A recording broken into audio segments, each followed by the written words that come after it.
Yo, what up, y'all? Welcome back to another video. This is a different format from my usual style of video, but this is one that I think I'll be doing here on the channel from here on out, where I still stay true to the roots by featuring a throwback video game, but I talk about a current gaming topic.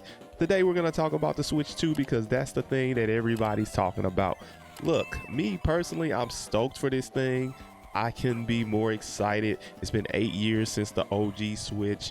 I wish what we're getting with the Switch 2, I wish that would have been the thing for the Switch 1 in terms of it being more favorable to the generation that it was released in. But no, it was behind by a lot in terms of what it could do from a hardware perspective. That doesn't seem to be the problem with the Switch 2, which has me excited. It can do a lot of things and some. You know, Nintendo threw a bunch of things into that thing that I didn't even think they would do. I didn't think it'd be a 1080p 120 hertz or HDR support screen. You know, I didn't expect none of that, but here we are, 4K 60 dock, or at least that's the ceiling. It can. We probably won't get that depending on the game. Some of these third-party games will probably be capped at 30 frames per second, but you know, that's just something that goes with the territory, because even though it is beefy, it's not as powerful as per se a PS5 or a Series X. It might be in that ballpark of a Series S, but it probably just depends on the game itself. But either way, it's more favorable than what we got with the previous Switch, where it was behind by a lot, you know? So it was crazy back then to think that if you were someone who only had a Switch, then you had no choice for some of those games. You were getting what would be the inferior version of that game by comparison to some of the other console platforms. Not to say it was a bad thing, but you know, they had to cut some corners just to get some of those games on the Switch 1. But you know, they did do it with some of those impossible ports. This time around, we shouldn't have that many issues when it comes to the games being compatible. You know, it should be a easier process to get a lot of those games on there. It's a more modern architect. The power under the hood, you know, it's doing a lot more. It's capable of a lot more. Like I said, it's more favorable to what you would get with the current generation of consoles. Even though there might be some corners cut, it still won't be nearly as drastic as it was with the Switch 1. But you know, we'll see how that goes. Right now it's early. We gotta wait until we get it and we start to see the games, and then of course the comparisons will start happening, and then we'll just see where it's at. But I predict that you won't see anything not really able to be put on the Switch 2. I think we'll be good in that ballpark. So yeah, it's something to be excited for, especially if the Switch 1 was your only piece of hardware. And if you get the Switch 2 and that's just kind of your thing because you prefer to have that Nintendo platform, you are not a PlayStation or Xbox PC kind of person, then this will be a good time for you. Switch 2 owners will be eating good. Now, what I want to talk about outside of my excitement for it is the controversy surrounding it, particularly when it comes to the price. Now, the hardware itself, I'm okay with the price point of that $450.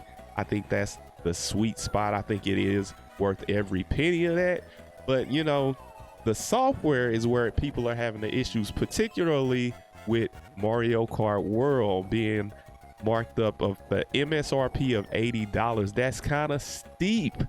But I also think that money doesn't determine the value of something. You know, it doesn't define it. That's subjective.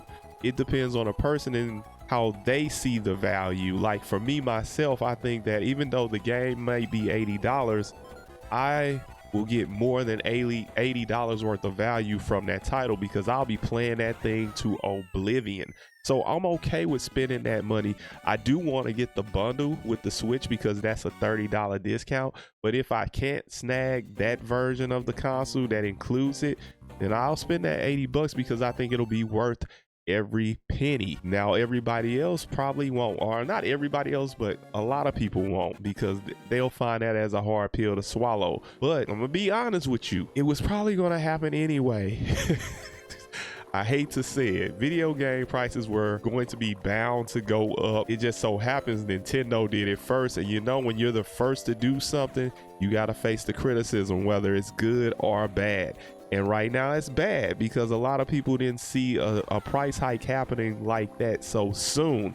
Now it's variable from what Nintendo's saying. It's kind of a game by game basis. Mario Kart is the only Switch 2 title specifically that has that MSRP. The other games, I think like Tears of the Kingdom Switch 2 edition, it's gonna be at that price point.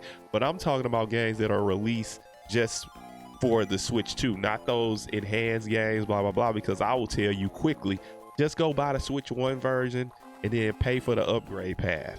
Just do that. Don't buy that Switch 2 edition. You know, don't do it. You could find the Switch 1 version of those games much cheaper and you will save money. But for Mario Kart World in particular being an $80 game, I can see why a lot of people have a problem with that.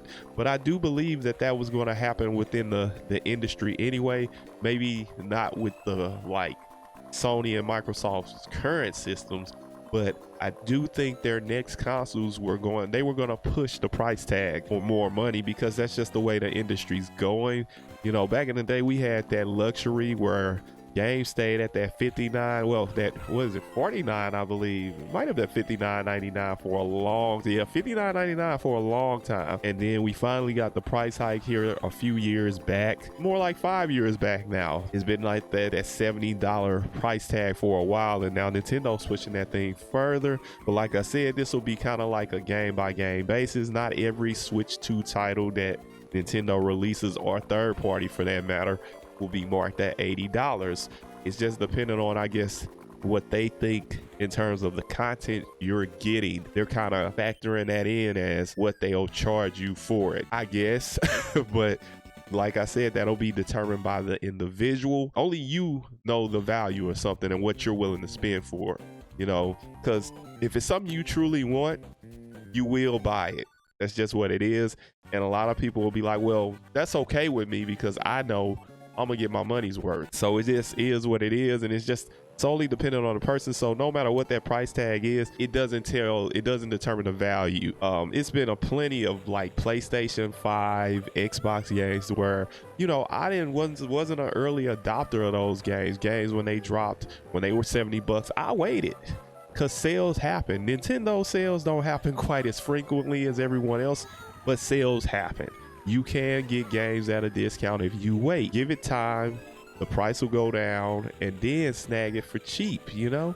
And then it'll probably be worth it for you because you didn't pay as much for it. And that's all I kind of wanted to talk about in this video. I didn't have really anything in particular aside from the Switch 2 and my excitement. I'm wondering, are you guys excited? Are you getting it? Because if you are, let me know in the comment section down below. I do think in spite of the price hike for Mario Kart World, the game's still going to do numbers because it's been a long time since we got a new entry in the Mario Kart series. You know, we had Mario Kart 8 Deluxe for a long time. You know, that thing's been around for 2 console generations now. so yeah, we were due for a new one, and considering the success of the series, I'm not really surprised by Nintendo's action to increase the price tag.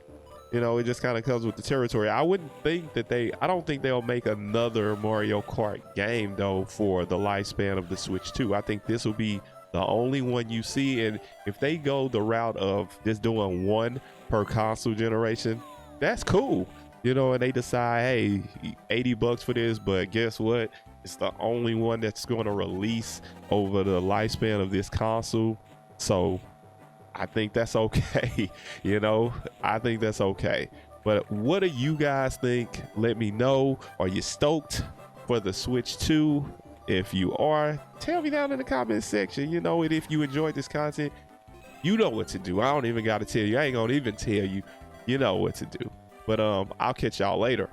Peace.